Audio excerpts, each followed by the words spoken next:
Hello, everyone. I hope you can hear me. And welcome to this joining our webinar today on the topic Developing Urban Energy for a Carbon Neutral Future.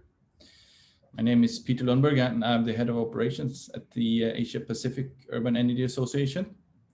And I will be the moderator of the session. This webinar is a part of the 2021 virtual edition of the Asia Clean Energy Forum. And I want to thank our partner, the Alliance for Energy Efficient Economy, for helping creating this session. So I want to start with share my screen quickly to show the agenda.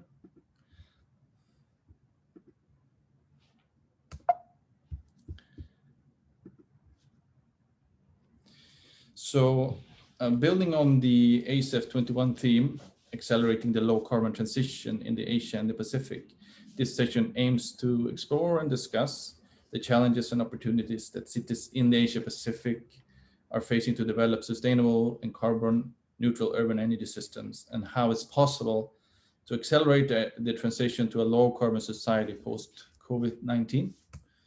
So we will have three presentations, starting with Michael Jacobson from APUA, who will talk about urban energy for carbon neutral future. We'll then continue to move on to talk about the cooling in India from Tarun Garg from the Alliance for an Energy Efficient Economy.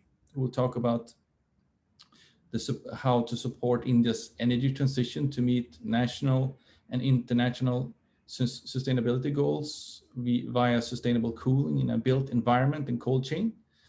We will then continue on the cooling theme to hear from Markus Wippior from the German Corporation for International Cooperation, GIZ, who will present about developing sustainable and efficient cooling solutions for cities in India. We'll then have a panel discussion on accelerating the low carbon transition in the Asia Pacific post COVID-19. And I will let the moderator introduce you to the panelists at the later at that session. We will then have a Q&A session where the audience, you in the audience, can ask questions to all speakers and panelists. So I would like you all to write your questions in the Q&A box, and we'll try to answer it. And please try to address your question to a specific speaker, so it will be easier for the speaker to address your question. So I want to move ahead with the schedule, and our first speaker today is Michael Jacobson, who is the Executive Director of the Asia Pacific Urban Energy Association and also the CEO of Nexity. And so Michael's presentation is called Urban Energy for a Carbon Neutral Future. So I will want to give the floor to you, Michael. Welcome.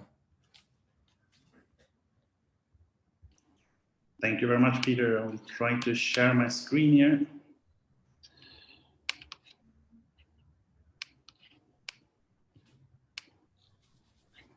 And there we go.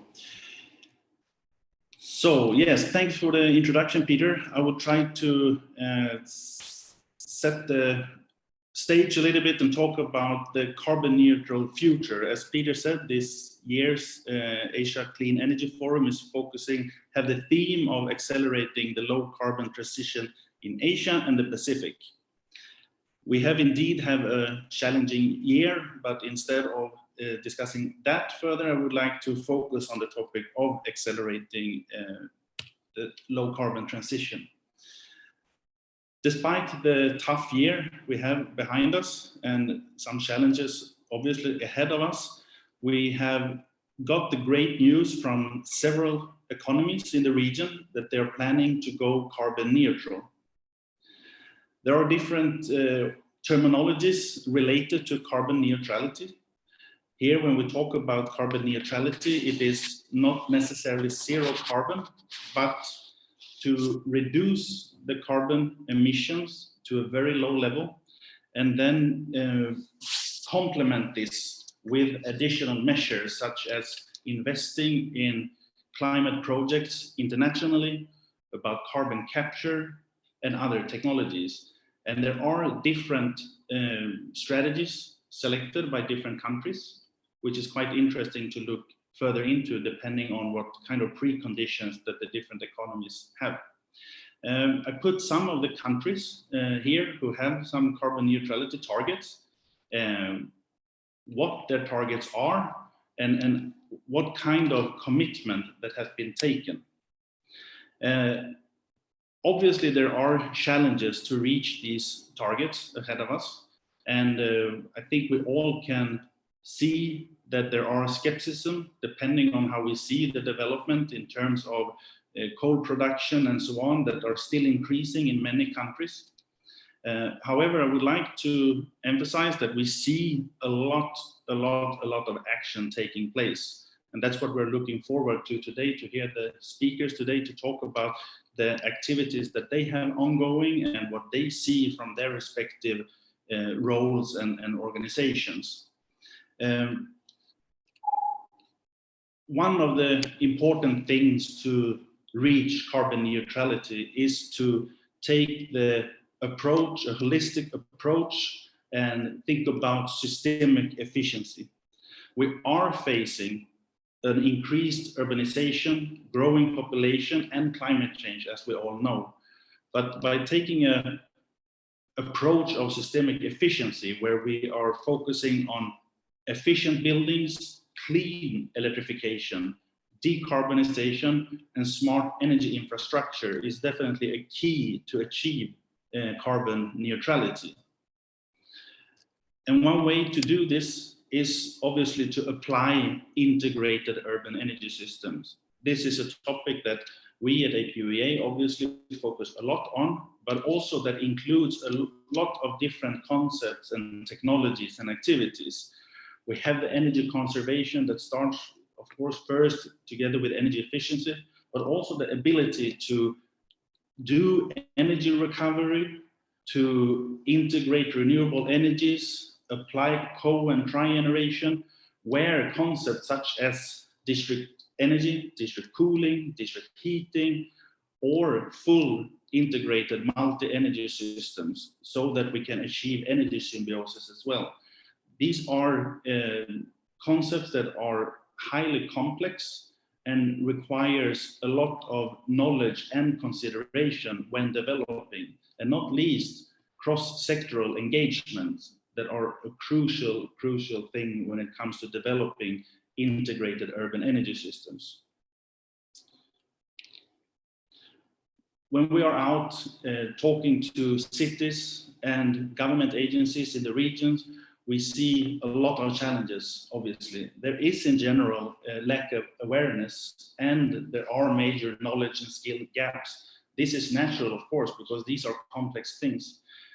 We got the question not long ago from one city, without mentioning any, about they have gone from coal generation to coal co-generation, gas co-generation, and what is the next solution is the question. And obviously there is no one single solution for where we're going with the carbon neutrality. There is all about integration and a combination of different technologies. And this requires a lot of considerations. We see that there is lack of not only energy planning, but actually urban planning in some cases. And this is of great importance to do so. Also, there has been a lot of new technologies that are coming up where these single technologies have been applied, but as they are not applied in a larger context with a larger consideration of the preconditions or integration to other energy systems and so on, there are some failed cases. On the other hand, on the upside, there are also some really good examples, and that is what we should share, and I hope we can share today in the different sessions. The opportunities are huge, and we see a lot of activities ongoing. We see local smart city initiatives Industry 4.0 initiative, a lot of things that is going on actually that we hope that we can build further on and use to accelerate the transition. We will hear more today from different organizations, what they do and how they actively promote integrated urban energy systems and other activities. And a good thing is that as we are focusing on Asia Pacific, technologies are available. So it's not a large technology gap, even though there will require obviously some innovation to go to the carbon neutrality or even further to become climate positive. But at the stage we are now, we have a lot of technologies available. What we have got a lot of requests recently when it comes to carbon neutrality is capacity building. So we at APUA are very glad to have launched the APUA Academy, where we are providing capacity building for government agencies. We have already now started in India with Pune, focusing on district cooling. We are also starting with Beijing, where we are providing capacity building on carbon neutral heating. And we have got recent requests from other places such as Shanghai and cities around the region. So this is something that we are doing together with our partners and together with our members, the APUA members, where we are glad to provide this kind of capacity building for government agencies. With that said, I would like to hand over to the next speaker and hear more detail on the work that are carried out.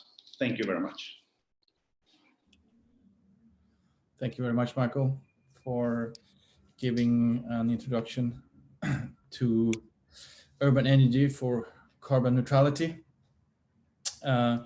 So the next speaker, we're going to move to India, and we're going to move to cooling, as that's a big topic and a growing topic at the moment. So we will hear from Mr. Tarun Garg on supporting India's energy transition to meet national and international sustainability goals via sustainable cooling in built environment and cold change.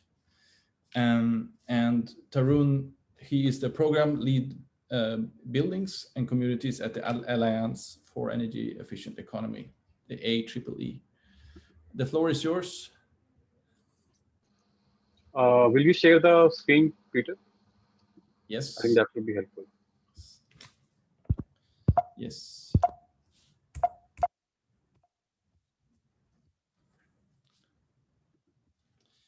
One moment.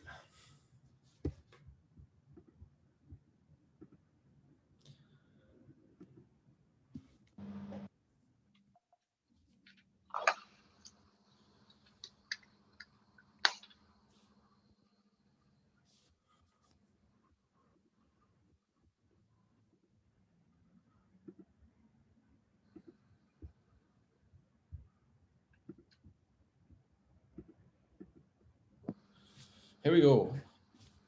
Hello, can you hear me? Yes, we can hear you. Okay. Hello, everyone. Good morning, good afternoon, good evening. Thank you for having me. My name is Tarun Garg, and as Peter mentioned, I'm leading the buildings and communities vertical at AEEE. And I'm going to be speaking to you today about India's energy transition to meet NDCs and sustainable development goals, with focus on sustainable cooling in built environment and cold chain. Next slide.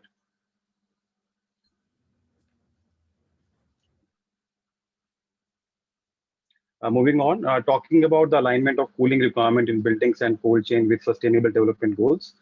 Out of 17 sustainable development goals, around 10 sustainable development goals such as good health and well-being, affordable and clean energy, decent work and economic productivity, sustainable cities and communities, and climate action are quite well aligned with the cooling requirements in buildings and cold chain. Next slide.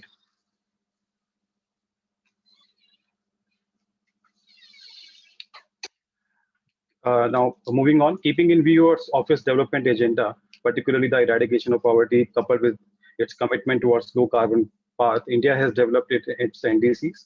And out of 8 NDCs, 3 NDCs are relevant to built environment and cold chain and focused on reduction in emission intensity of its GDP by 33 to 35% by 2030 from 2005 levels, enhancing investment in development programs in sectors vulnerable to climate change, particularly agriculture, health, and buildings, and domestic and international framework for cutting-edge climate change technology. Next slide. Moving on, it is also important to look at some of the national and international agreements that cooling can drive. And energy efficiency improvement in cooling sector will facilitate in achieving international commitments such as Paris Agreement and national initiatives such as Energy Conservation Building Code, Econivas Samhita, that is for residential building standard living program, for appliances, India Cooling Action Plan, which I'll talk in brief in this presentation, and SCFC phase out management plan, that is HPMP. Next slide. Moving on, this slide talks about cooling access in India, and I think these are some of the important numbers to look at. India has one of the lowest access to cooling across the world and is around 69 kilowatt hour per person, as compared to the world average of 272 kilowatt hour per person. Increasing population, per capita income, and urbanization will drive increase in cooling demand in India, as highlighted by Michael in his previous presentation as well. Globally, it is happening, and India is also, we are facing this trend. And it has been projected that cooling demand due to buildings, refrigeration, transport, air conditioning, and cold chain will increase to eightfold by 2037-38, with 2017 and 18 as the base year. And most of the cooling demand, with around 57%, will be constituted by buildings. So having looked at these numbers and the growth we are looking at, so this provides us a perfect setting and perfect opportunity to frame policies and regulations, develop business models and financing mechanisms, do some pilots and capacity building training programs to develop energy efficient and climate friendly cooling infrastructure in the country. Next slide. Moving on, I'll just talk a brief about the India Cooling Action Plan, because we are talking about cooling and it would not do it justice if we don't talk about India Cooling Action Plan. So India Cooling Action Plan is a flagship initiative by Ministry of Environment, Forest and Climate Change, launched in 2019, and India was one of the first countries to launch the India Cooling Action Plan. The Cooling Action Plan provides a 20-year outlook on how cooling demand in India will evolve and grow across multiple sectors, and outline strategies and actions to develop a robust ecosystem that promotes sustainable and smart cooling practices across the nation while mitigating adverse impacts. During the development of ICAP, a triple sector approach comprising of multiple stakeholders in the government, private sector, and academia, including CSOs, was followed for the development of ICAP. Broad goals of ICAP are reduction of energy consumption by 40%, and cooling demand by 25%, refrigerant demand by 30%, and most of these goals are quite interdependent to each other. Next slide. Coming to the sector-specific slides and the recommendations. So I'm starting with the residential building. So around 15 million homes need to be constructed, and penetration of ACs will increase from 8% to 21% in households by 2028. And Government of India, as part of the COVID stimulus package, will invest around $9 billion USD in the affordable housing sector. So therefore, it presents again a unique opportunity to mainstream thermal comfort for all and optimize energy consumption with an integrated and stronger link between policy, research, and design practices. So the keyword here is, which AAA is also driving in, especially in residential buildings, commercial as well, is thermal comfort for all. And thereby we are also achieving energy savings and refrigerant demand reduction as well. Next slide. Moving on, talking about some of the recommendations, sector-specific recommendations which ICAP has laid out.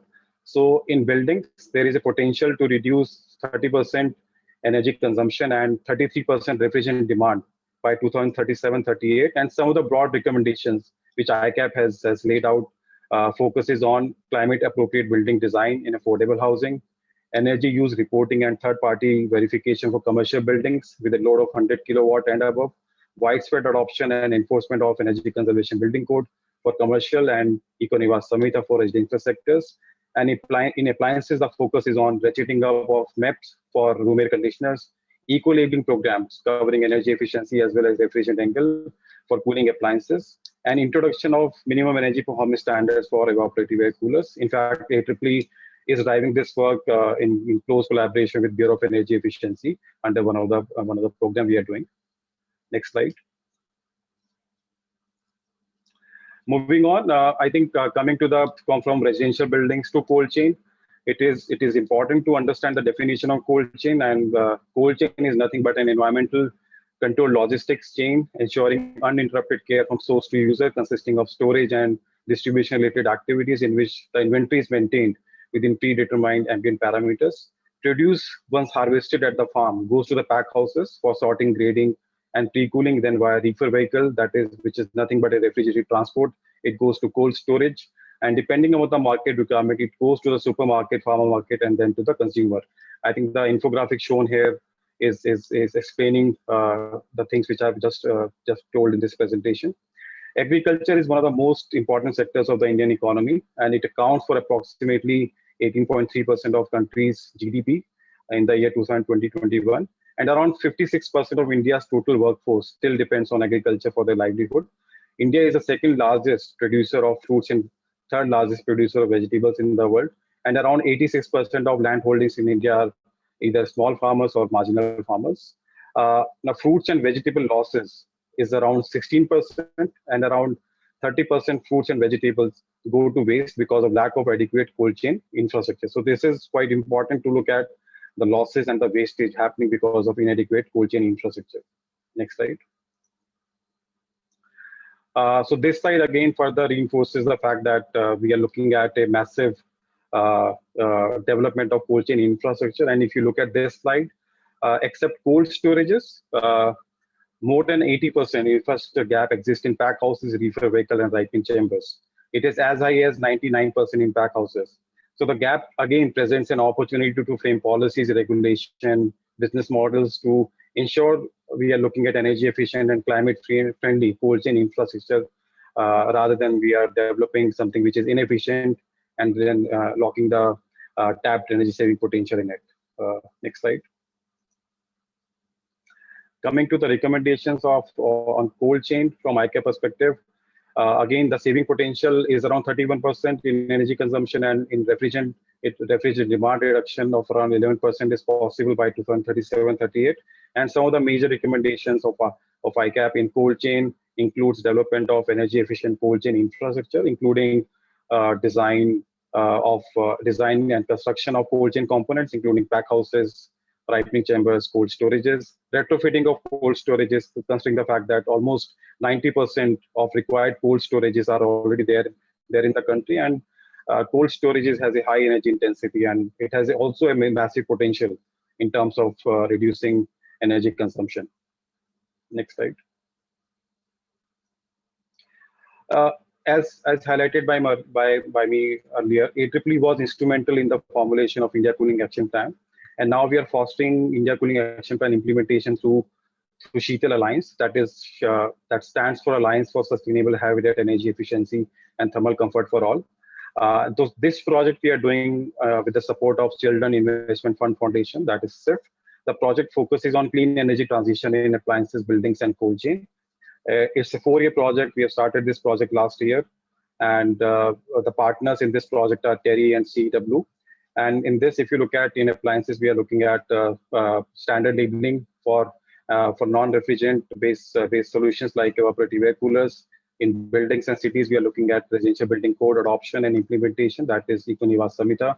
And in cold chain, we are looking at how we can create energy efficient infrastructure, as well as how we can retrofit or come up with solutions for the existing cold storages. Next slide.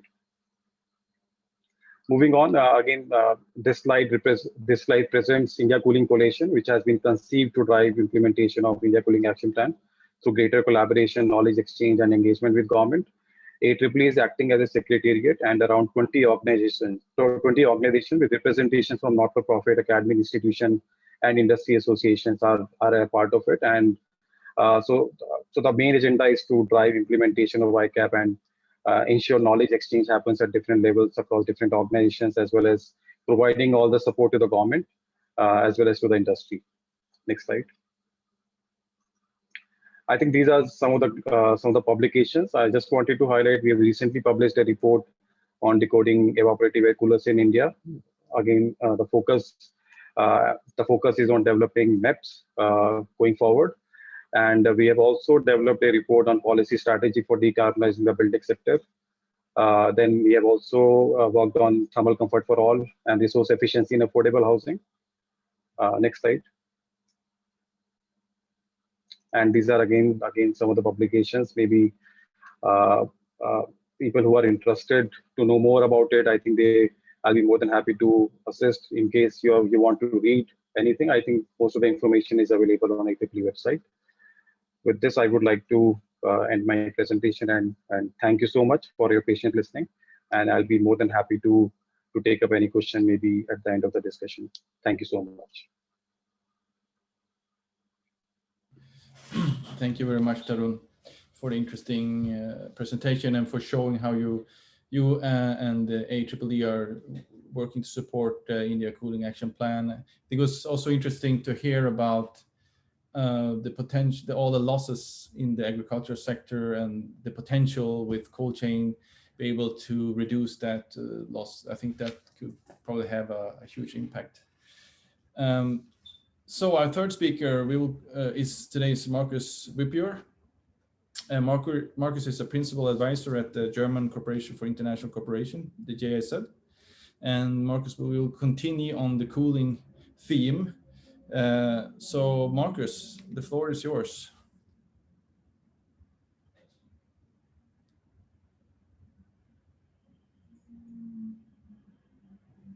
Thank you, Peter.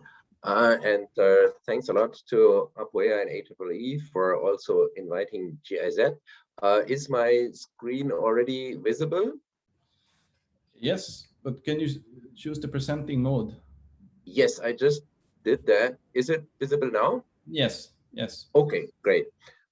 Yeah, so GIZ is the implementing agency of the government of Germany, actually, and we are working under bilateral development cooperation with the government of India. And in this activity, we are working with the Bureau of Energy Efficiency. And the activity is financed by the Federal Ministry for the Environment, Nature Conservation and Nuclear Safety of Germany. And yeah, just connecting to the presentation from Tarun, this is actually an excerpt from the India Cooling Action Plan, and it shows what would be the different scenarios for India in terms of primary energy consumption related to cooling. And what you can see here is that in a scenario without any intervention, this would grow tremendously within the next 15 years. And therefore, there is a lot of scope. And the India Cooling Action Plan, India actually was the first country to come up with such a cooling action plan, identified interventions which could bring down this primary energy consumption in the cooling sector down tremendously. And yeah, I will come in my slide and in my presentation to district cooling as one very, very good solution in order to help cities to reduce the emissions related from cooling. And I think other countries are in a similar situation in Asia as India. Still there is a huge undersupply of cooling in the population, and as the wealth as the countries are growing, then also immediate needs of cooling will be satisfied, which means a tremendous growth in air conditioning and cooling. However, it's not only the energy consumption which matters here. Cooling, in particular in air conditioning, the refrigerants also do have climate impact, and that should not be underestimated. So all the emissions which would pertain to the cooling sector, 2/3 are from electricity consumption, which in many countries is still supplied by thermal power plants, but 1/3 of the emissions approximately is actually coming from refrigerants. And on the right side of this slide, you can see that just a number of refrigerants, they still have very, very high global warming potential. However, that's on the lower side of this slide. there are actually natural refrigerants with ultra low GWP or even zero GWP available for most of the applications, and therefore there is also a very good opportunity to leapfrog actually under the Montreal Protocol, in particular taking into account the Kigali Amendment, to actually go from, let's say, HCFCs directly to natural refrigerants, bypassing or leapfrogging the HFC route, which also will have to be phased down in a couple of years. District cooling systems, that's actually just a very efficient way. If you have clusters of building where then chilled water can supply it to multiple buildings through an insulated underground piping network. And the India Cooling Action Plan also recommends promoting those non-in-kind technologies. And yeah, with district cooling, you also have a very, very good opportunity to use actually natural refrigerants with low or zero GWP, actually even cold water. Of course, you still have to chill that water, but there are ways to do that without using HFCs. So this can definitely also reduce the greenhouse gas emissions tremendously by not only reducing the electricity consumption, but also by choosing natural refrigerants. And yeah, district cooling in cities is already happening, not only in India, but also in other places in Asia, and quite successfully. And yeah, therefore, we would like to promote this in Germany. Maybe our experience is more on district heating, but we also, of course, have experience on district cooling, but actually the two are not too far from each other, because the principle is the same, that you have a central plant to provide cooling or heating, and then you have a pipe network. And yeah, that has actually a lot of synergies. Key benefits of this technology are that it avoids the capital costs of installing chillers and cooling towers at the building level and frees up valuable rooftop and building space. You aggregate actually the cooling needs, so that definitely brings down the cost and creates economies of scale. So more than 50% of peak electricity demand are usually from air conditioning systems, and you have to pay peak cost for that. But with district cooling, that can be avoided. You can also use, for example, thermal storage to bridge actually peak hours and reduce then the electricity consumption by up to 40%, in some cases even more. And yeah, it's also highly professional and a systematic approach. It's actually outsourcing cooling. It's more the concept of cooling as a service, which then also guarantees effective refrigerant management and operation. There are already quite a number of district cooling initiatives. So we looked at 5 regions globally, and yeah, very successful. This has been implemented in the Gulf countries, but also Denmark, Singapore, ASEAN countries, and Japan. And yeah, we can, I think, learn a lot already from those projects. Also in India, there are already a number of district cooling initiatives.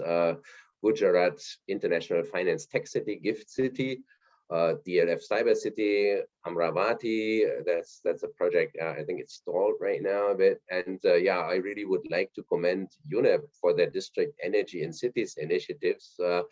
And under this, a lot of work has already been done in India. And I think I see also Rahul Agnirotri from UNEP in the call. So maybe he likes to share a link in the chat to their recent great report on those pilot projects in India, which has a lot of lessons learned. And of course, our project also wants to build on those lessons learned. So what is that project about? So it supports the Bureau of Energy Efficiency in India in the implementation of the India Cooling Action Plan with regard to district cooling systems. And we would like to reduce the cooling related greenhouse gas emissions with that in the building sector. And this should be done actually by providing 3 outputs. The first one would be to work on technical and economic solutions here. and work also on regulatory processes and policies. And yeah, we are happy to have Arijit Sengupta also later in the panel discussion, and we can also elaborate a little bit on the plans of the Bureau in this regard. Then we want to work with many of the stakeholders from public and private sector to find viable business models which can be scaled up. And of course, we are looking very much forward to the inputs of all stakeholders regarding regulatory and economic framework requirements. And then if actually district cooling is feasible in mainstream in India, then we would also support the Bureau in formulating an application to fund incentives to further the distribution of district cooling systems and buildings in the country, in India. And that, of course, then mainly by using natural refrigerants with lower zero GWP to the extent possible. There are a lot of stakeholders involved, of course, and the institutional landscape, as you can see here, can be quite complex. And I think that is exactly where yeah, the key success factor of those projects lays, to bring actually all these stakeholders together and somehow facilitate it in such a way that you get the maximum benefits. And that mainly happens on the city level, and therefore urban planning also plays an important role in here. And yeah, I think that's also a bit what we can do as an implementing agency to bring those stakeholders together and facilitate the process, similar as it has been done by UNIP in their pilot projects already. Yeah, the very interesting aspect here is also how to shape the contracts, and also perhaps how to provide cooling as a service through district cooling. We see a huge potential also in the distribution companies who can actually take this up by way of an ESCO, energy service company. And they are very much already used to supplying and to work as a utility. And district cooling definitely is or can be a utility service here. And then this would have many, many advantages. I think I cannot go too much into detail here. And anyway, I think the recordings will show also the slides, so you can look into this in more detail. I just want to provide this also just as food for thought and as an input to the discussions. And yeah, we are very much looking forward to discussing also with everyone and get the inputs and further this very, very yeah, beneficial technology. With this, I give it back to Peter, and I understand there will be also some Q&A later. Thank you very much, Marcus, for sharing insights in how you're working to support the India Cooling Action Plan and with district cooling. District cooling has, of course, many benefits, and I think there's a huge potential, of course, in India for district cooling. So thank you again, Marcus. So we're going to just want to remember everyone that you can ask questions in the Q&A box. We will try to answer them at the end of the session. So, but now we're going to move ahead to the panel discussion. So I'm going to hand over to my colleague, Michael Jacobson, once again, who is the moderator of that session. Michael, the floor is yours. Thank you very much, Peter. So we're going to have a panel here titled Accelerating the Low Carbon Transition in Asia Pacific Post-COVID-19. Together with me in the panel today, I have Arijit Sengupta from the Bureau of Energy Efficiency, Ministry of Power, the Government of India. I have Dr. Satish Kumar from Alliance for an Energy Efficient Economy. I have Kirchi Kumar Challa from Asian Development Bank. I have Sam Skupham from Black & Veatch and Ksenia Petrichenko from UNSCAP. I will start to ask every one of you to make a brief introduction of yourself, where you come from and what you're working with, and some activities that you have ongoing that are related to the low carbon transition in Asia Pacific. So we'll start in the same order as we have in the program. I will ask Arijit Sengupta from the Bureau of Energy Efficiency to start to make the introduction. Yeah, thank you, Michael. So myself, Arijit Sengupta, and I am working as a director in Bureau of Energy Efficiency. So as far as accelerating low carbon transition is concerned, in the bureau we are working in apart from cooling, I think, which has already been described in details by both the earlier speakers. So I would talk about other three things rather. One is, of course, the electric vehicles, which is something which we are trying to promote in a big way in the cities, and also in the SME sectors, because most of the cities, there are these small and medium enterprise sectors, and we are trying to ensure that there is more and more electrification of the SME sector so that we can move towards a low carbon transition. And to facilitate all this thing in the supply side, we are looking to add more and more renewables, mainly in the form of solar rooftop, so that we balance both the supply and the demand side. So I would stop here right now, and we look forward to the discussion. Thank you very much, Arijit. So we move forward to Dr. Satish Kumar from AEEE. Hey, thanks, Michael. And my name is Satish Kumar, and I work at the Alliance for an Energy Efficient Economy. Want to thank Peter and Michael for creating this opportunity to do this side event on the lines of Asia Clean Energy Forum.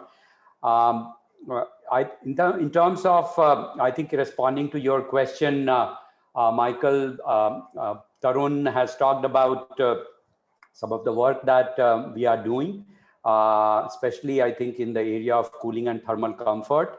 And maybe I'll take one step forward and talk about how the India Cooling Action Plan work has also helped Alliance for an Energy Efficient Economy to look at the regional, Asia Pacific region. So we have a plan where we are working with the Cool Coalition, UN SCAP, and UNEP to develop a national cooling action plan, holistic methodology, which can be applied in any country to propose a comprehensive guiding framework for cooling action plan development. And it is getting piloted in Cambodia and Indonesia. And I think the beauty of this initiative is that I think many organizations from around the world have come together to lend their expertise and experience in terms of working on this particular topic, because it's a topic that I think is increasingly important and relevant both in the national context as well as in the urban context. So if we are talking about finding out that how a particular country is looking to have a holistic approach or methodology where they are going to provide the cooling solutions, whether it's from a technology perspective or from a policy perspective or from a behavioral perspective. So national cooling action plans actually provide a great methodology. And there are many, I think, entities like, I would say, the World Bank or UNDP or SE for All and UNIDO CLASP. I think all these entities have been working in different parts of the world, trying to develop these national cooling action plans, sometimes with ozone cell, primarily because this comes under the Montreal Protocol. And I think this particular, I think, initiative is really, I think, bringing, I think, the best organizations who have requisite expertise to develop this. And just maybe a minute or so, one of the things that I think Tarun alluded to and which we believe is fairly important is this whole concept of both cooling needs assessment and why we need to look at not just cooling for all, but providing thermal comfort for all. And I think the reason we want to make this distinction at times is that very few people, I think if you look at Southeast Asian countries, especially in India and some of the other countries, South Asian countries, like if you look at Pakistan, if you look at Bangladesh, Sri Lanka, they don't have access to air conditioning. And how do you actually adopt thermal comfort model, which was developed initially for office environment to predict like how people will feel in residential setting? Or I think there is also this UTCI, which is universal, I think what is the universal thermal climate index, which people are talking about, because there is a possibility that wet bulb temperature in parts of the world will start to approach like 32, 33, 34 degrees Celsius, which will make, I think, human survival very, very difficult.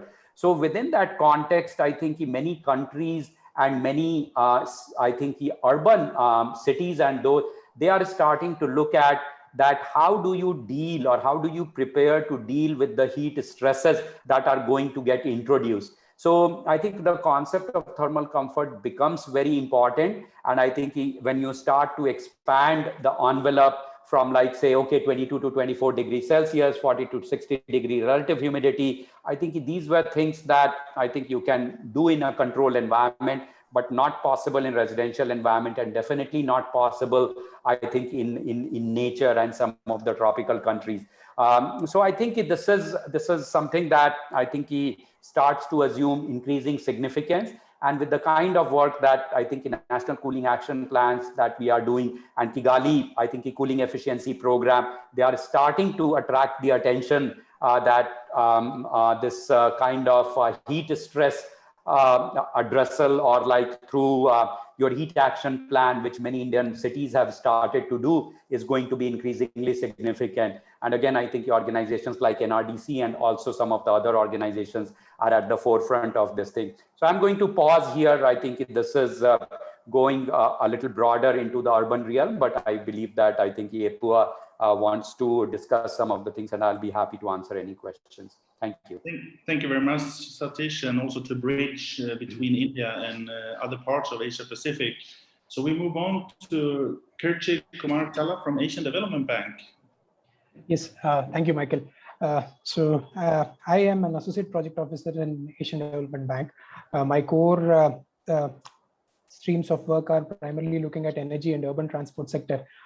In both these sectors, ADB is very focused on keeping the low carbon footprint, and also on minimizing the seeing that there's a higher impact on climate adaptation and mitigation, which is usually the case for all our projects.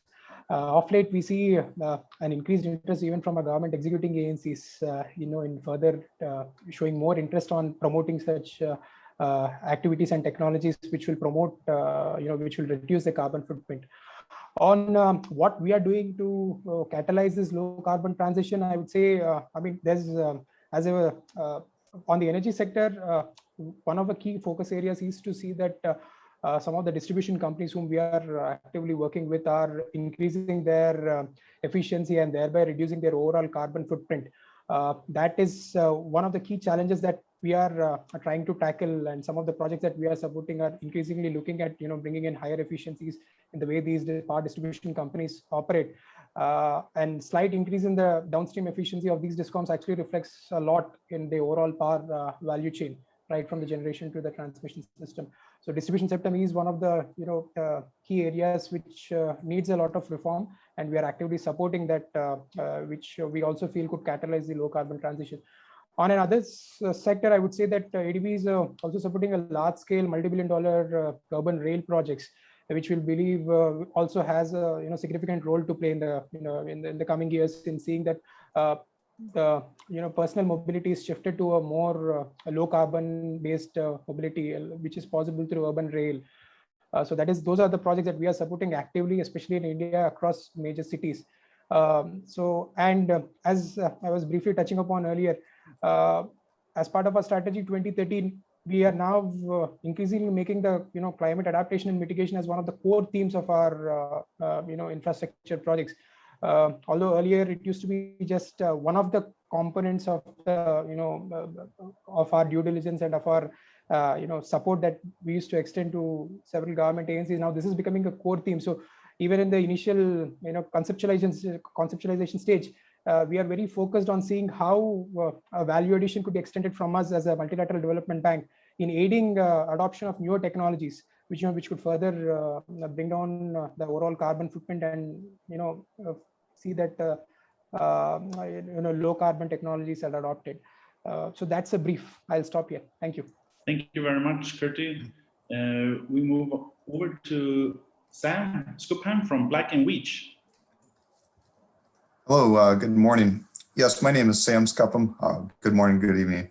My name is Sam Skupham. I am the director for Black & Veatch's Asia Renewable Energy and Distributed Energy Practice based in Bangkok. Black & Veatch is a global engineer, constructor, and consultant in infrastructure generally, and we have a large energy practice, power practice globally. In Asia, we're very engaged currently in engineering and construction of power plants, including renewable energy, but specifically looking at distributed generation in Southeast Asia, and also electric vehicle strategy planning and implementation. And so we're looking at kind of that combined nexus of power generation and power consumption on the transportation side and decarbonization across all of it. Thank you very much, Sam. Then we move to Ksenia Petrichenko from UNESCAP. Thank you. Hello, everyone. My name is Ksenia Petrichenko. I'm Economic Affairs Officer at the Energy Division of ESCAP, Economic and Social Commission for Asia and the Pacific. So as a regional commission, we broadly support our member states on delivery of sustainable development goals. As the Energy Division, we focus on two main aspects. Of course, SDG 7 is one of them, and also energy connectivity. So I'll speak more about the SDG 7 component, as it's very much linked to the topic we're discussing today. Under that, we have a number of activities going on, starting with cooling, which was mentioned by Satish, and we have been collaborating very closely with AAA and UNEP in the context of Cool Coalition.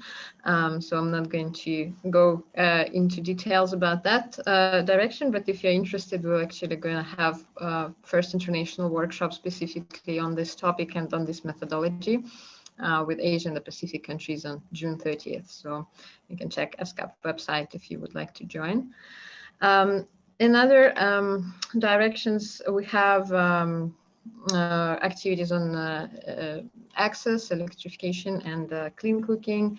But one of the most important ones, I think, is supporting our country's member states on developing sustainable energy transition roadmaps using the methodology which the division developed, and developing technical and policy scenarios tailored to the national context to understand what are the key policies and technologies which can help countries to achieve Sustainable Development Goal 7, their NDCs, and any other ambitions that they have in relation to sustainable energy.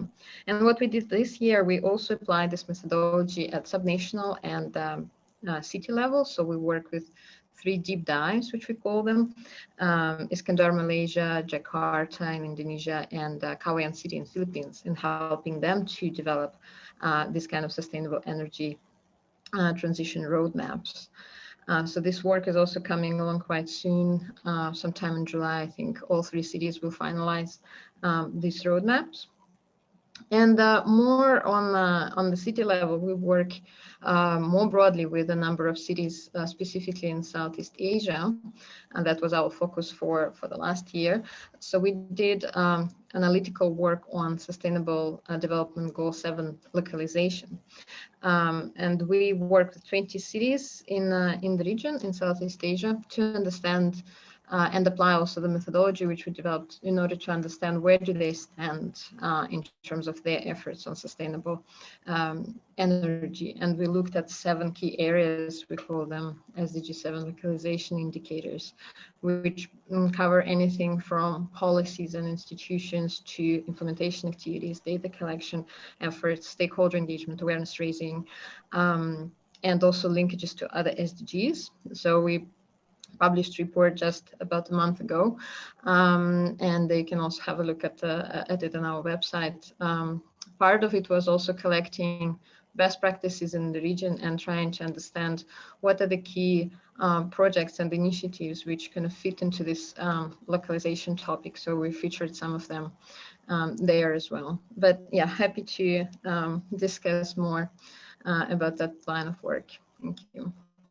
That's great. I think I will stay with you, Xenia, because the report you're referring to is the affordable and clean energy, right? So what are the major findings during this study? Yeah, it has been a very interesting process because you know, we had a direct dialogue with these 20 cities who were really interested and committed to answer to our quite lengthy and comprehensive questionnaire along those 7 areas, and we had a number of you know, almost like capacity building sessions, all virtual, of course, during the pandemic. But it was I think the main finding is, and sort of less learned for us, is that there's so many cities who are so passionate and so interested about this particular topic, and they really want to do something, but they only can do as much as their capacity and knowledge and resources allow. So that's sort of where we try to position our methodology, to understand what are the key areas where they really need support and where the gap is in terms of the action, because the SDG 7 localization is eventually how cities can contribute to achievement of Sustainable Development Goal 7.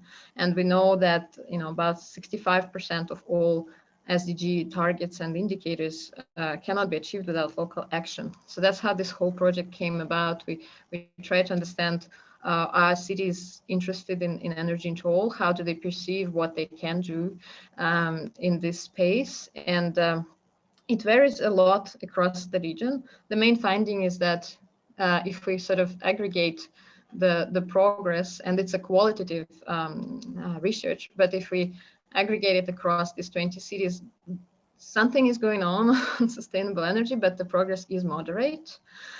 So it's almost, you know, in our scale from 0 to 100, which we applied in terms of quantification of this qualitative findings, we're about 47 points. And cities vary a lot in terms of their gaps, but the main gaps which pop up most frequently is data. They have a lot of problems with data collection and collecting and monitoring data on energy. And that's one of the reasons why the study was qualitative, because it's just so hard to find data. And it again confirmed in our deep dive work with these 3 cities where we do like very in-depth qualitative energy sector and policy analysis. And even going so deep, it's still hard to find all data points. So that's one thing. The second thing is finance, of course, and that we can talk about a lot, but cities do lack the access to finance and understanding how they can access to finance. And it sort of links to the third area, which is implementation activities. I think implementation is the lowest sort of on this 0 to 100 scale, which we applied. So I guess because they feel, cities feel that they lack access to finance and they're not having enough capacity to develop bankable projects, which will be investment grade, which would be attractive for investments, investors and private sector engagement, we are missing on implementation side. So I think these are the key ones. We can definitely go more into details, but I don't want to take more time. Thank you very much, Sten. I think it's great. I think, you know, it's good to take departure from the second and the third bullet that you mentioned here about financing. So I would like to address Curti from Asian Development Bank again. I mean, how do you work directly towards cities? And I also seen that you have had some arrangement where you're combining both sovereign loan and private sector loan and so on. Could you elaborate a little bit on your work to really facilitate investments or funds? Yes, Michael. Now, before I go into the modality that we recently tried out with one of our state-owned enterprise in South India, I think I agree with what Ms. Cassini was pointing, that one of the major challenges that we encounter here is finding bankable projects. Now that is always a major challenge, although we are interested to support these very promising projects. But somehow the bankability then becomes a question mark in a lot of these initiatives. So a lot of, I would say, a pre-feasibility kind of support is required, which we are seeing with, especially when they are with some of the government agencies looking to adopt newer technologies. I believe a lot of handholding needs to be there before they actually conceptualize a project which is sustainable over the long run. So that is a challenge that we are encountering, and so we see an increasing trend that a lot of support is required at the very upstream work. On the, I mean, how are we overcoming these challenges now? Which is usually the challenge that we encounter in a lot of our DMCs or developing member countries, is that there is always a restriction on the kind of support or the sovereign-backed financing that could come in to support such projects, because of the fiscal limitations. So one of the modalities that we are now aggressively promoting and talking to with our government counterparts is actually trying to more look at a blended approach, wherein we are like any other MDB, we have two different channels of lending. One is the government-backed sovereign lending. The other is the private sector lending. So what we are trying to do is to meet these financing requirements of our government counterparts. We are now trying to come up with a financial structure which is a blend of both these sovereign and the non-sovereign components. So that way, what is happening is the agencies stand to benefit by taking in an extended support from banks like ADB. Having said that, the state governments backing these agencies also need not worry too much about the fiscal headroom issues which they normally encounter. So the support that is being extended by the state government or the central government is limited or to the optimal level, wherein they could, based on that guarantees, we could, leverage and take advantage of the, direct lending which we do through our non-sovereign operations. So that is an approach that we have recently tried out with one of our power distribution companies in South India. And although the process has been quite trying because it is very new and the agency itself was very new to these processes, but then it has been a good learning experience for them. So this is an approach that we want to take to other agencies as well, who are having this financial crunch, but also have limitations from their parent, the local, the subnational or the national governments, as to the amount of support that they could directly extend. So that is something that we are trying to pilot. We are hoping that this could be replicated in not just in India, but even in the South Asian countries as well. Thank you very much, Curti. So I would like, again, based on Xenia's conclusions from their studies there, to reach out to you, Sam, from Black & Veatch in regards to implementation of clean energy projects. Like, what are the major barriers that you see that your clients are facing, and other trends in regards to implementation and in order to accelerate the implementation of these kind of projects? Sure. Yes. Thank you, Michael. For the last several years, the trajectory of the industry for us on the distributed generation side, particularly on solar rooftop, but also increasingly on microgrids and customer-sided energy storage, for instance, and of course electric vehicle implementation. The trend has been that the cost of the technologies has been coming down at such a rapid rate, particularly on the solar module and also on battery technology, that all of these technologies were becoming cost self-sufficient and the economics of the technologies were starting to pencil out, on their own merits. And so the needs for, subsidy and special funding was reducing, not gone, of course, but reducing to a point that a lot of our clients were just in a pure implementation mode. The time for strategic assessment and road mapping, a lot of that, with the exception potentially of electric vehicle planning, was past, and now it's time to go implement, go build. And so that was status quo until COVID hit. And then of course everything started to slow as we all paused to figure out what this meant for life.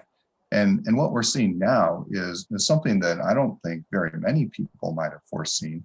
The engineering and construction industry is certainly grappling with this up and down the supply chain, but the commodity pricing and the engineered equipment pricing is going through an escalation phase right now as we come out of COVID. And I say that knowing that countries around the world are still in different stages of coming out of COVID waves. But as we generally emerge with vaccinations, becoming more common, the supply chain is really in shock.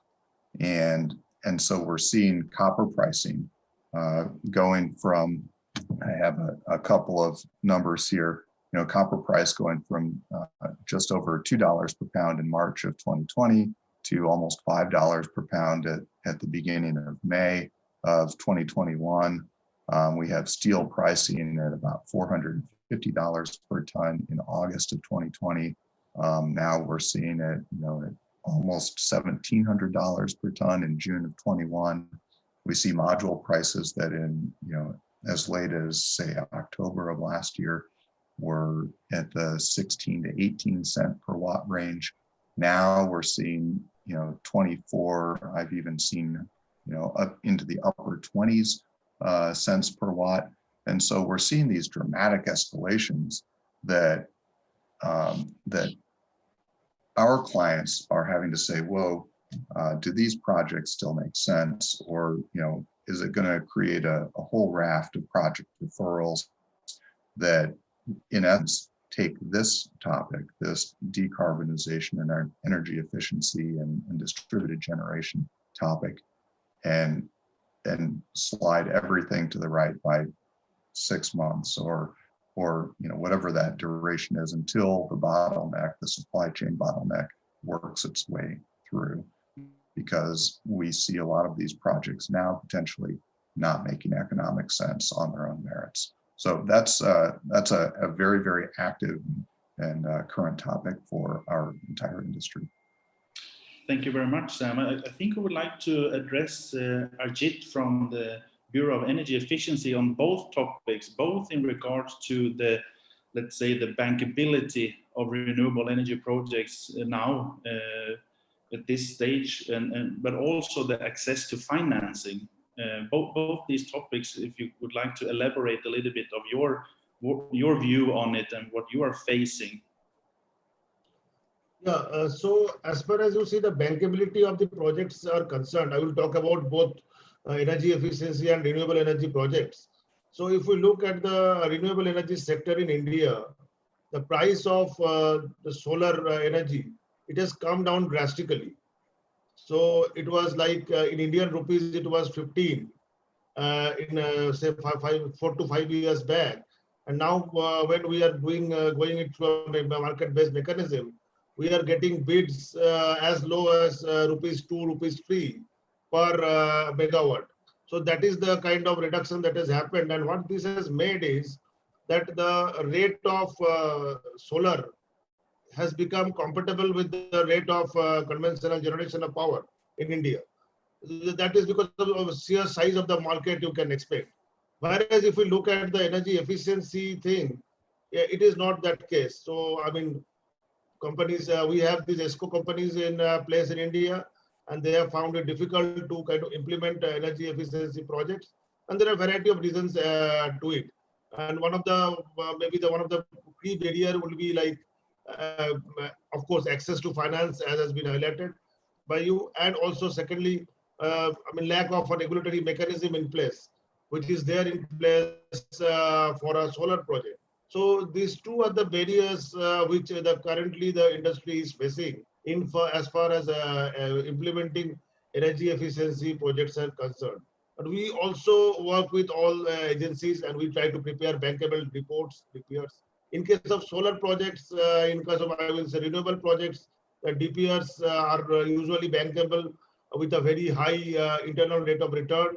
Whereas in case of energy efficiency projects, sometimes the size of the projects, they don't allow them to be bankable, and the internal rate of returns are higher in case of energy efficiency projects.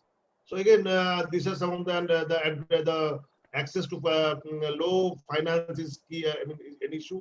Although as Bureau of Energy Efficiency and the Ministry and the government, we are trying kind of tie up with development banks like KFW, like ADB, like JICA, and we try to get low interest loans from them to facilitate the energy efficiency market. But there is still, I mean, lots that is to be done. So I will stop here. Thank you very much, Arjit. We'll move further to Satish from AEEE to see your take on this in regards to the bankability of renewable energy projects. I mean, has it changed for the projects you are looking into, and also what you see in regards to facilitate financing for the projects that you're working on? So thanks, Michael. AEEE does work. I think it also functions as an industry association. And in fact, our initial focus was very much on energy service companies and energy efficiency financing and measurement and verification of energy saving. So I think over a period of, I would say 11 or 12 years, what we have seen that there has always been, I think, a significant potential in terms of what can be done. I think in the, whether that is in the building sector, or whether that is in the SME sector, or whether that is in the municipal sector, or even I would say, I think industrial sector for some of the utilities related things. I think the challenge has been scalability. I think that, so while I think as Arijit also mentioned, that there has been efforts by the government in terms of rating of the ESCOs, and many times there are RFPs and other things that come out. But somehow I think India has struggled, and I think as an industry association, I think AEEE also has struggled when we see how much traction, I would say, renewable energy has gotten in terms of the financing and in terms of the uptake of renewable energy measures versus, I think, what we have been able to do in terms of energy efficiency. So now I think clearly, I think when you talk to some of the people who are very well established, they say for them, I think the access to financing is not an issue. But for entities who are kind of trying to get established and I think trying to look for breaks, they clearly are looking for government programs or subsidized, I think, financing or break in, I mean, the tax regime that is there in terms of the goods and services tax and other things. So I think we are still looking at some things. What gives us a little bit of hope, I would say, that we have started to see some deals in terms of some equity financing flowing into the energy services or energy efficiency market. And I think that's a new development, not that there are many deals that are happening, but I think ADB Ventures and I think one of the others, they have decided to invest in, I think, one of the ESCOs, which looks like, I think that's a good thing. And that ESCO has demonstrated that I think they can deliver energy savings in a particular segment. So, so maybe I think those are good signs. The other thing that I personally feel can give some fillip to this is the result-based frameworks and sustainability-linked loans that we are starting to see, I think, which is getting offered by some of the mainstream banks, which were otherwise not considering. So I think in India, HDFC Bank is one of the largest private sector banks, and they have just made a commitment for going carbon neutral by 2031-32. And they are saying that we are interested in offering some of the alternative financing, which was not probably a priority, but I think some of the discussions that we are having, they are saying that we are keen to see, I think, how some of these loans can be offered. So I think there are, I would say, some of these signs, I think that gives us hope that maybe we will start to see some of the large, I think, and big movements, I think, by different financial institutions to support energy efficiency. Thank you. Thank you very much, Satish. I think I will hold some of the questions now and move over to you, Peter, to see whether we have some questions from the floor. Yes, we have a few questions, and I think, but I think we can start. And please, if you have any questions, please write them in the Q&A box. But I would like to again remind you to write, to indicate to who the question is written to. So please do that. But maybe I can chip in with a question here to Marcus, actually.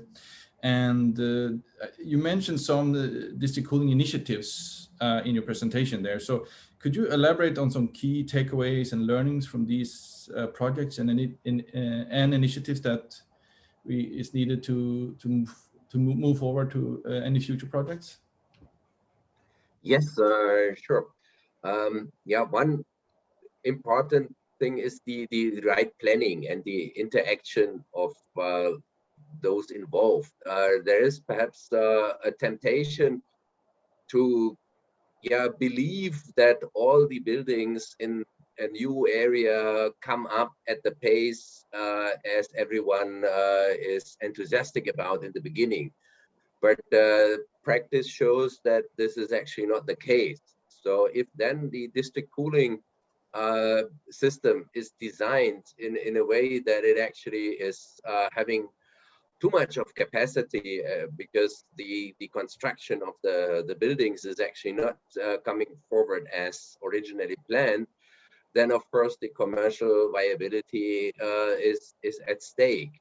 So this is really, really important. So there has to be an integrated approach while planning a city. So that's why it is very, very important to work closely with those urban planners and to have actually a sound development plan for the city and adhere to that. Then standard operating policies are also important, and there has to be consensus on those. And one really needs to look also into the building, and that is one participant also mentioned that this could become an issue actually if you just have a pricing which depends on the square meters. It may also then lead to actually or over supply, or just it makes it maybe not so beneficial for the customer. So all this has to be thought through. Another thing is that there is a high potential of integrating renewable energies and also integrating storage, for example, thermal storage by way of ice slurry, for example. And these are definitely very, very prospective synergies. However, everything has to be really sound in the planning phase, because every mistake here it will last for 30 years. I mean, that's perhaps the timeline for this cooling system, and therefore one has to be quite careful with that. Then it is important, because these are usually also huge projects, huge infrastructure projects, that there is public awareness, acceptance, consensus that plays a key role, in particular in India. And also there has to be a robust policy and implementation framework that does not allow deviation from change so easily. I mean, we see that present in some of the Indian states. I mean, it's nice to see that the prices have come down for renewable energy tremendously.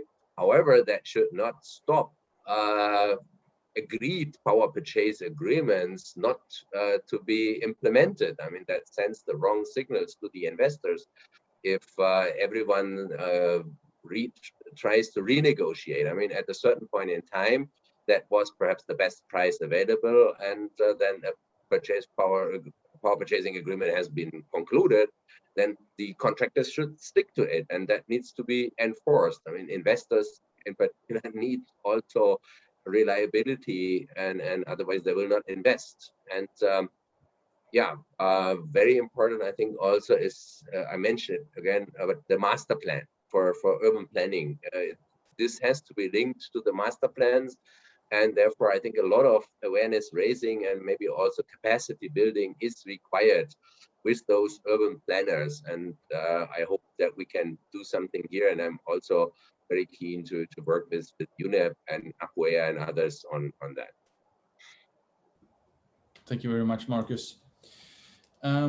We got a question for Tarun, I think, is about the fact that many places in India and other places is suffering from overcooling. Let's say all convention centers and everything that set the temperature for 20 degrees. Is this something that has potential to improve energy efficiency by changing the regulation or something like that? Absolutely, Peter. I think this is one of the challenge. Firstly, we have seen when we go to any hotel building, I think the tendency is you always take down the temperature. And I think it has been experimentally proven, if you reduce the temperature by 1 degree Celsius, so the potential there exists a 3.5% increase in the energy consumption. So I think if you are operating your AC at 24 degrees Celsius and you bring it down to 23 degrees Celsius, the energy consumption will increase by 3.5%. So in terms of regulation, I think if I talk about Bureau of Energy Efficiency, so we are driving as India, we are driving 24 degrees Celsius as the set point temperature from regulation perspective. Although I would say it's still something from behavior aspect. We have not a mandate as such right now. It's more of a awareness campaign and behavior aspect, which can really drive the reduction in the energy consumption, which people are overlooking right now. So I think the regulations can definitely play an important role in this. Peter, can I come here for? Sure, Satish, go ahead. So I think this is also based on some empirical studies that have been done in different parts of the world, and where there is this adaptive behavior that the large population of the country demonstrates. And there has been some significant work that has been done, which has shown that people who are born sort of like and raised in tropical countries, their physiological response to the surrounding is going to be more in tune with what is the average outside temperature going to be. So for a country like India, people, I think you are born in Ahmedabad or Mumbai or New Delhi, they are going to prefer temperatures in 26, 27, 25 degrees Celsius, and they will be absolutely fine. They would not say that this is actually going to be thermally uncomfortable. And then, but for a person who is coming from Denmark or a Nordic country, I think that is not going to be the case, because these people will prefer temperatures at 22, 23 degrees Celsius. So I think this adaptive, I think thermal comfort and how you drive behavioral energy efficiency program, it has implications on running demand response program, or when you want to shed, I think, a load based on, I think, a load curtailment call from a public utility. I think these needs to be integrated, in my opinion. And I think these are also proven by ASHRAE has now, ASHRAE 55 standard has acknowledged these kind of things after resisting and saying that, no, there is one thermal comfort band, I think, for the whole world. So different countries, I think, need to take advantage of these things. And I think utility programs should be able to recognize and do, I think, things that will encourage, I think, people to adapt to, I think, more, I would say, environmentally sensitive set point temperatures and relative humidity conditions. Thank you. Thank you very much. Peter, may I add a few things maybe? Yes, please go ahead. Yeah, so just to add on to this discussion of lower cooling temperatures, and also as Tarun mentioned, I think Bureau of Energy Efficiency and the Government of India, we are driving a huge awareness campaign so that there's a behavioral shift by the consumers, and they keep their temperatures of the air conditioners at 24 degrees centigrade. And this campaign is now in place for the last 2 years. So this is number one. And number two, we have come up with a gadget notification wherein we have mandated all the air conditioners manufacturers to increase their set point from the earlier 18 or 22 to now 24. So it's a mandate, and it's as per law that they have to set the set point temperature has to be 24. So these are the two initiatives I just wanted to highlight, which the government has undertaken to ensure that people, the consumers, operate their air conditioners at an optimal temperature. Thank you. Thank you very much, Ajit. I think I want to stay with you, Ajit, there for another question here. So, so can you tell us about the plan of creating a district cooling code and how that can play a role to support the India Cooling Action Plan? Yeah, I think as Marcus has also deliberated in his presentation, that we are now working with GIZ closely to implement district cooling in India. And it has been one of the key features of the India Cooling Action Plan as well, wherein we have been asked to kind of promote and the district cooling system in India. So we already have a huge experience in implementing energy conservation building codes, both for commercial buildings as well as for residential buildings.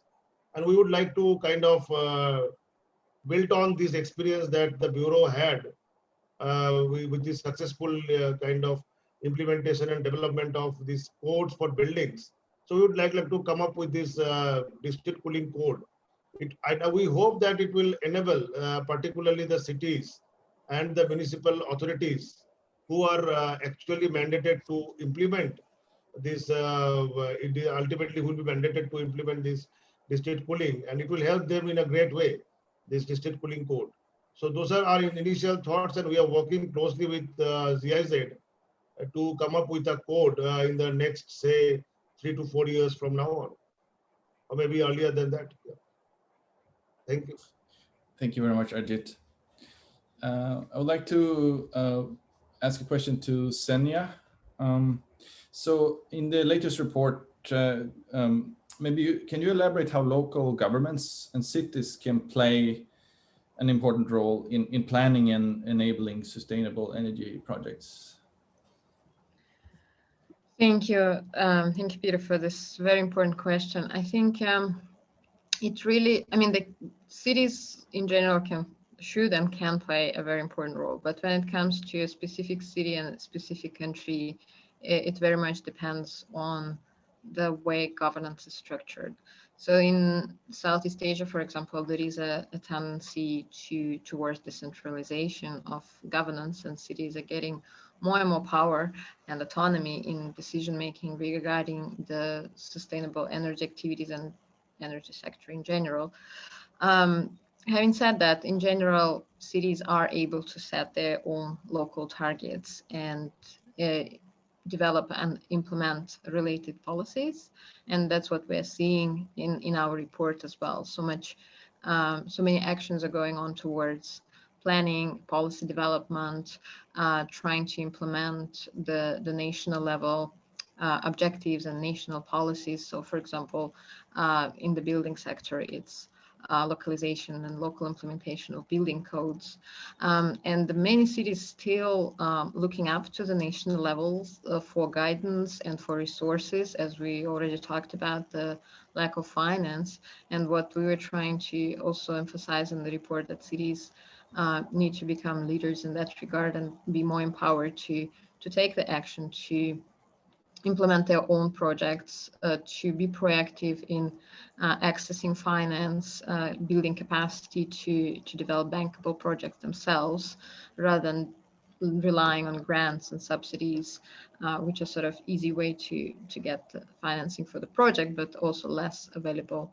Another thing which came up in the report is specifically related to renewable energy. So we talked a little bit about integration of renewable energy and importance of storage. When it comes to cities, it's sort of the issue becomes even more important, because in many cities don't have authority regarding their electricity generation. A lot of cities in Southeast Asia rely sort of on, they're just plugged into national grid, and they feel they're not able to change the situation, increase renewable energy share at the local level. So also building capacity around that, emphasizing importance of decentralized renewable energy sources and microgrids, and the integration of storage into the local grid, and renewable energy auctions. That's something, I think, some of the solutions which can be explored by some of the cities.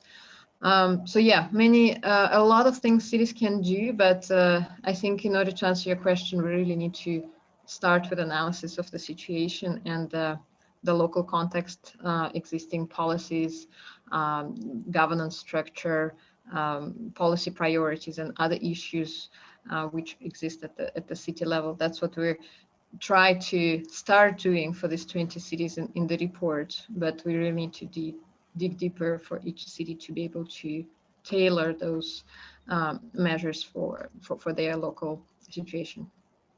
Thank you very much, Xenia. And I see here that you already put the link to the report in the chat. So please go ahead and download it. It's a great report with lots of interesting facts from the ASEAN region. Okay, so we are running out of time, but so I think we should.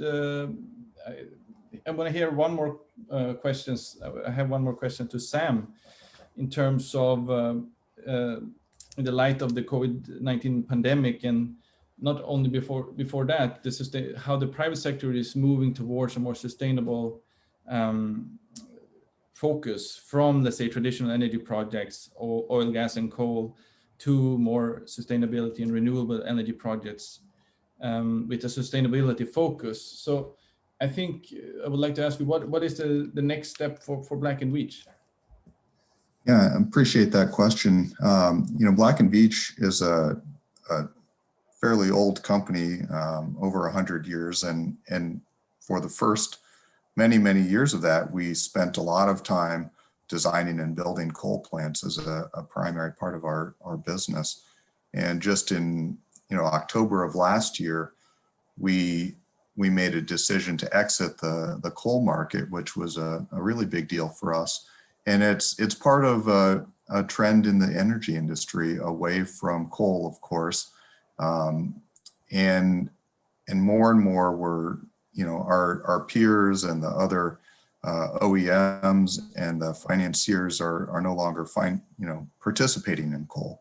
And so it takes this enormous amount of momentum and intellectual curiosity, and redirects it at more sustainable energy generation projects, and whether it's just our company or the industry as a whole in the power generation sector, it creates this entirely different motive force to really drive efficiencies into the construction practices, the engineering practices, to make these newer technologies, they're not exactly new, but these newer technologies even more economic. And so I think it's just, it's an extraordinarily exciting time to be part of the energy industry in whatever sector, whether we're talking about,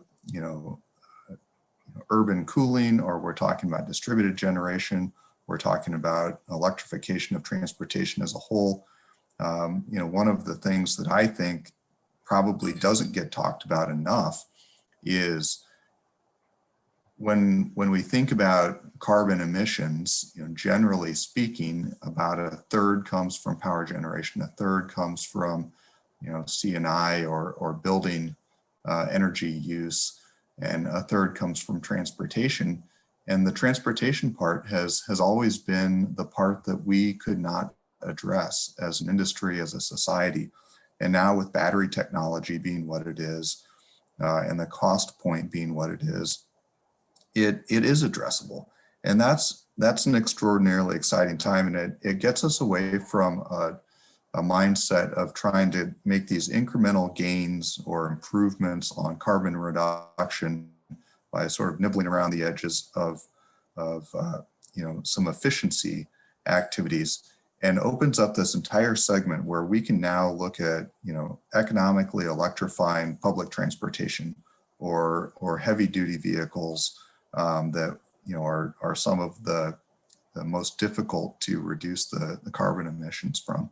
And so, to me, that's the most exciting part, where we're now able to, one, merge the power generation and transportation energy sectors.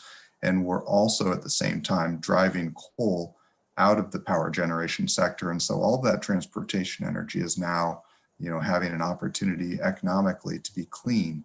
And it's just a game changer. And so I love that idea of us being able to make these big reductions in carbon emissions and no longer, feel like we're constrained to sort of nibbling around the edges. So that's what Black and Beach is working on. It's exciting for me to, have that challenge on a daily basis. And I think this entire group here has that same challenge and opportunity. So it's a good time to be in our line of work. Thank you very much, Sam. Yeah, I totally agree with you. I think that we are in for a very interesting future here in the energy sector, definitely. So just before I wrap up here, is there anyone in the speaker panelists who would like to add something before we quit for today? Marcus, go ahead. Are you muted? Marcus, you're muted. Marcus, you're muted.